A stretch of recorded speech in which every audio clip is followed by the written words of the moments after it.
Assalamualaikum warahmatullahi wabarakatuh. Waalaikumsalam warahmatullahi wabarakatuh. Kembali lagi teman-teman sobat-sobat wawasan di Tanya Ustadz. Nah, kali ini kami bersama Ustadz Ihza Tanjung, LC. Beliau lulusan S1 Fakultas Syariah Al-Azhar Kairo. Iya kan saja? Iya, alhamdulillah. Alhamdulillah. Tahun lalu baru lulus nih. Alhamdulillah. Masih fresh. Masih fresh graduate gitu ya. Beliau ini berasal dari Jawa Barat, Ustaz ya? Ya, alhamdulillah Jawa Barat. Sebelum-sebelumnya beranda anak tuh muncul rilis antum Ustaz tentang dakwah. Insyaallah. Kalau boleh tahu itu antum ngontennya udah mulai dari kapan Ustaz? Alhamdulillah, Ana sebetulnya lebih ke dakwah ya sebetulnya. Oh iya, lebih ke dakwah. Jadi Ana tuh alhamdulillah sudah mulai lumayan serius dalam berdakwah itu ketika datang ke sini tahun 2018 sampai sini ya. Dan mulainya itu 2020. Yang sebenarnya berangkat waktu itu Ana suka nerjemahin fatwa-fatwa Darul Ifta. Kalau antum lihat di Facebook kan tipis-tipis kecil-kecil ya. Iya iya. Itu dan Ana juga lihat di konten antum tuh terjemahin talkhisan dari khutbah Jumat. Nah, ya talkhisan Jumat. Ya itu alhamdulillah mulainya Ana sekitar tahun 2022. Waktu itu kan kita Covid sampai 2021 apa 2022 ya? 2020 ya? Iya. Ya, pokoknya semenjak itu karena Covid orang banyak banget pakai media sosial. Ya kan? Jadinya Ana dulu sebenarnya sudah mulai dakwah dalam menulis, sempat menulis di Republika Online. Oh, beberapa hikmah kolom hikmah online. Nah, setelah waktu itu kayaknya pengen mencoba berdakwah dengan media lain juga. Yaitu jadinya kita mulai untuk berlatih bicara juga. Pas Covid tuh angkatan Ana baru lulus di situ. Oh, insyaallah. Angkatan corona. Angkatan corona. Alhamdulillah belum pernah kena Covid. Angkatan yang paling kuat lah. Paling kuat. Iya, alhamdulillah. Gimana Ustaz kalau nanggapin komentar-komentar netizen? Ada yang bikin emosi atau banyak juga. Jadi banyaknya gitu? Yang random juga ada. Jadi ketika mohon maaf kadang ngomongnya kasar juga gitu. Yang dari hewan-hewan kebun maksudnya dari kebun binatang masuk ke komentar. Jadi Ana rasa kayaknya dia lagi kesel, tiba-tiba menonton video Ana langsung ngomong retit gitu kan. Ya, dan juga banyak kadang orang-orang yang ikhtilaf gitulah. Terkait yang terlalu kanan lah, entah terlalu kiri lah ya gitu. Banyak ramai di komen. Gimana rasanya udah pernah FYP gitu? Waduh, jangan gitu, lu aneh. Notifnya tuh ting. Waduh. Masuk. Ya kembali karena kan memang tujuan Ana niat untuk berdakwah ya. Betul. Jadi sebenarnya mau banyak pun yang nonton, mau yang enggak maupun sedikit follower, banyak followernya, niat utama berdakwah tetap berjalan. Penting sampai sesuai. Iya, begitu. Karena memang itu karena Allah aja yang ngangkat gitu. Maksudnya karena kita biwasilati Azhar, sebenarnya emang nggak ada apa-apanya gitu kan. Maksudnya bukan inilah ya ganteng sih ya gitu kan. Iya. Ya maksudnya bukan yang inilah apa sih namanya ilmunya karena wasilah dari Al-Azhar lah. Dan juga udah ada platform juga, ngapain disia-siain gitu Ustaz ya? Ya betul, betul.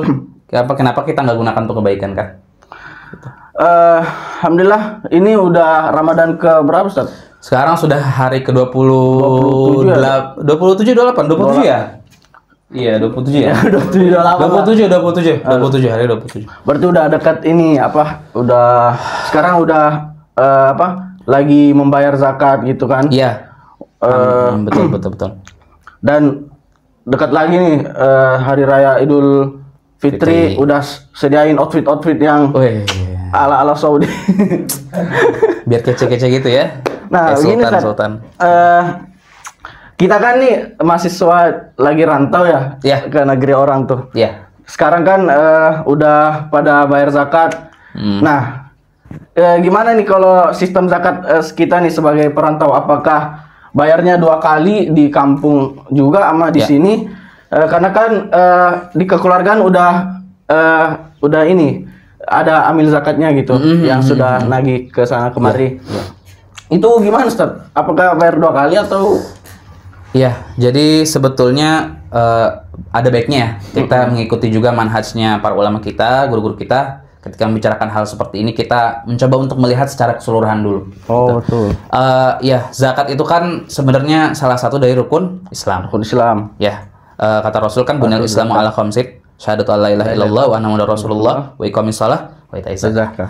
Nah, kalau kita lihat sebenarnya zakat dari makna literatur dari bahasa Arabnya, ulama banyak sekali mengitlakkan zakat itu ke banyak hal ya. Tapi secara besarnya zakat itu secara bahasa literatur kan zakat bahasa Arab ya, zakatun. Zakat. Iya, Zakatun.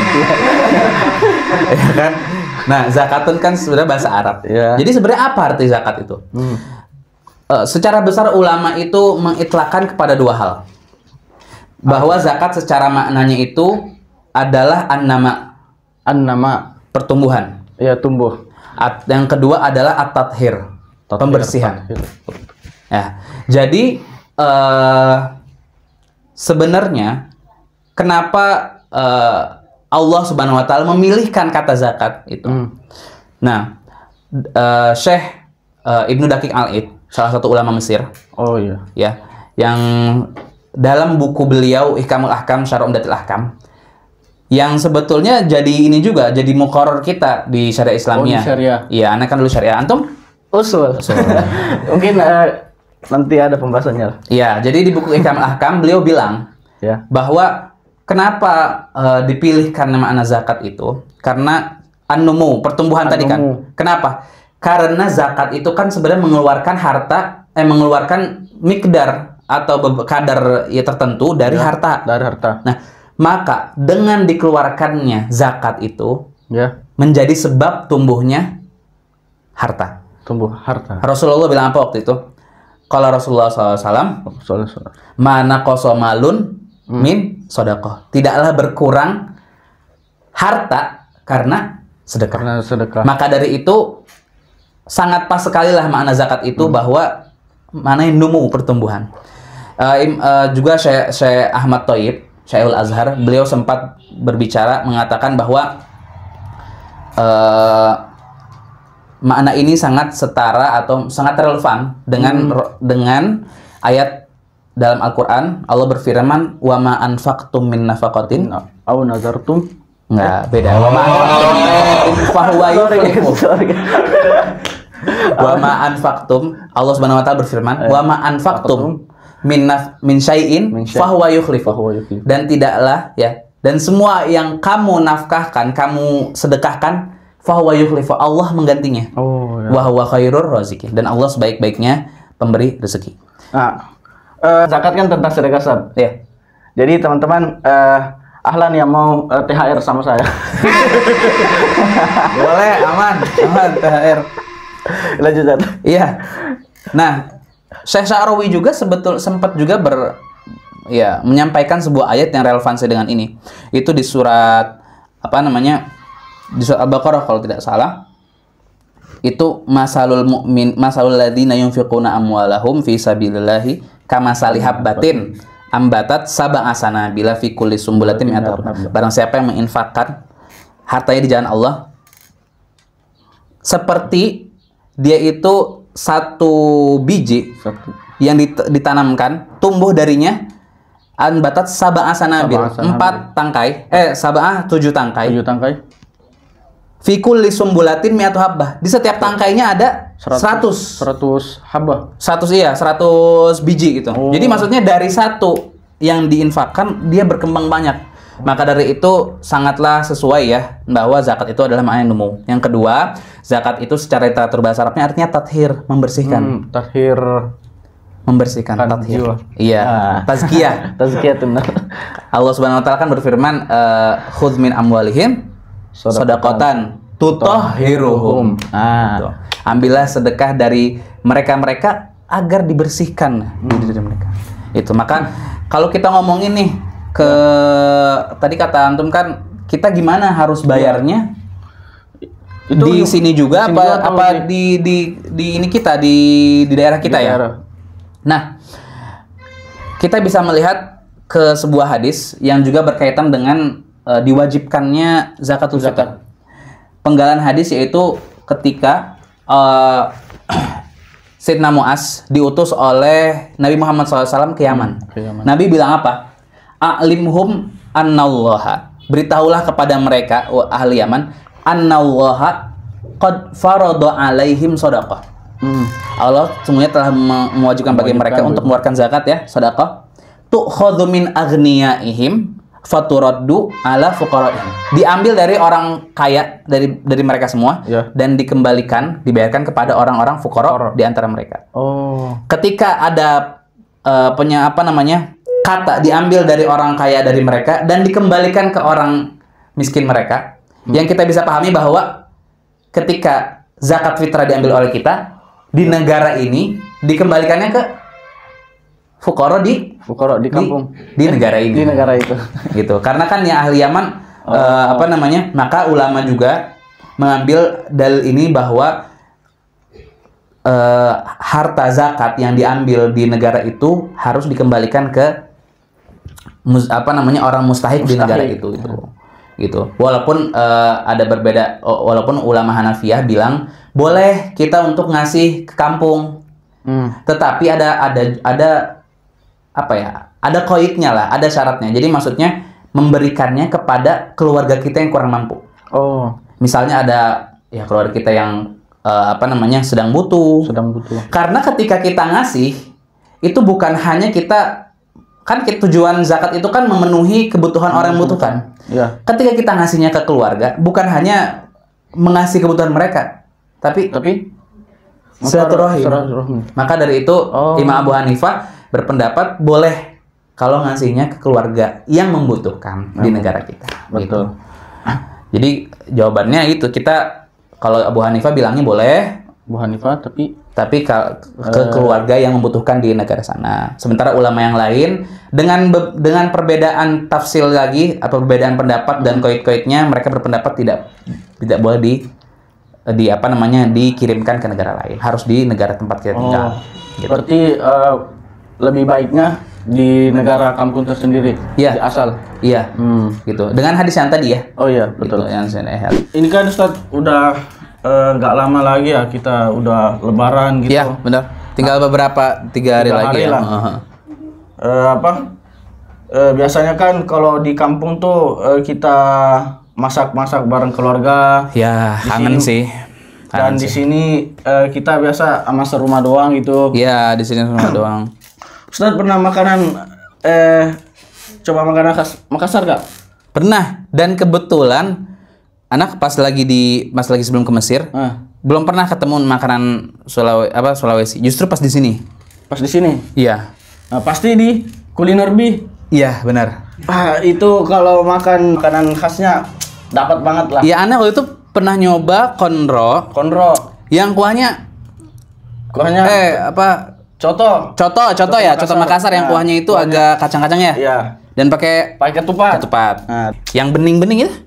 Aslinya cita rasa khas kampung. Iya, aneh baru pertama kali justru makan tuh di sini di Mesir. Makanya kalau mau teman-teman coba makanan khas itu di Kuliner Bi. Wah, selalu ada rasa di hati. Wih, mantap. Jangan lupa coba teman-teman. Sudah Lebaran, sikat sama minumannya. Gas. Itu. Nah, ini Ustaz, ini kan beda negara berarti beda mata uang. Iya. Nah, kursnya beda juga. Itu apakah kita pakai red Indo atau red Mesir? Iya. Karena kan beda kursnya gitu. Gimana tuh? Ketika kita membicarakan hal ini pasti berkaitan dengan berapa kadar yang harus dikeluarkan kan? Betul. Ya, kan kalau dari hadis yang Ibnu Umar juga bilang bahwa Allah Subhanahu wa taala mewajibkan so'an minasyair, so'an minatamar juga gitu kan. Nah, itu hadis yang dipakai juga oleh Imam Syafi'i bahwa kalau di Imam Syafi'i nggak boleh ngasih zakatnya pakai uang. Oh.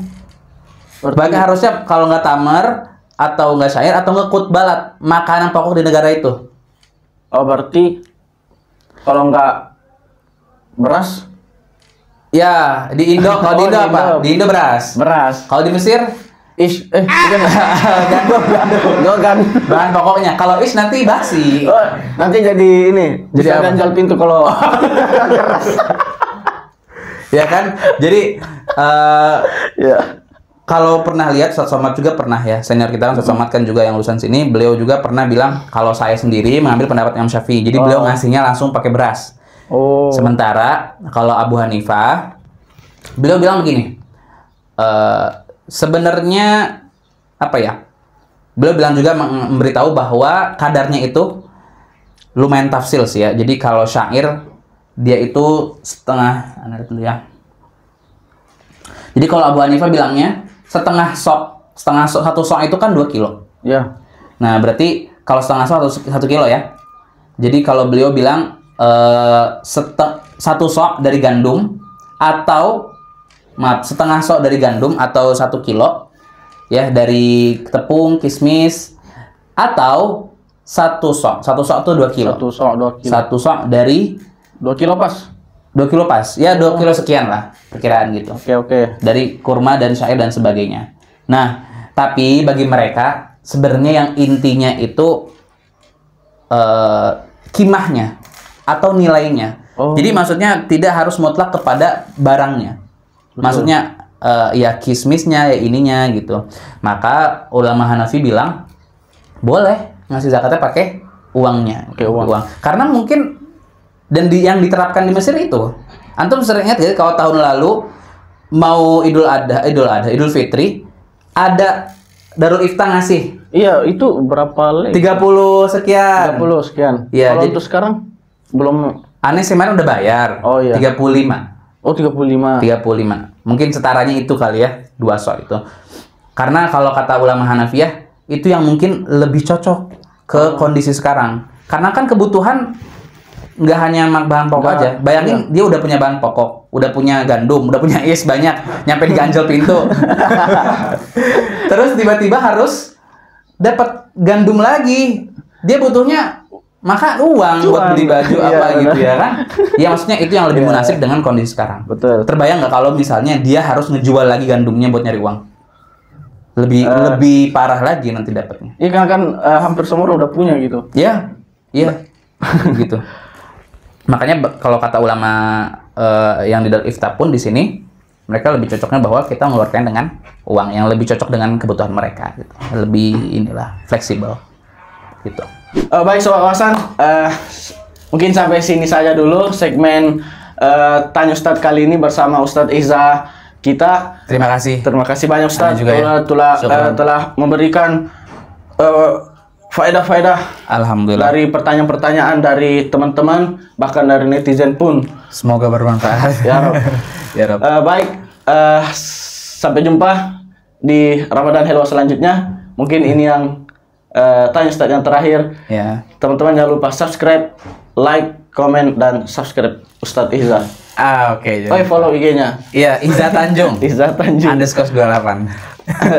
Baik, kami mengucapkan minal aidin wal faizin, mohon maaf lahir dan batin. Assalamualaikum warahmatullahi wabarakatuh.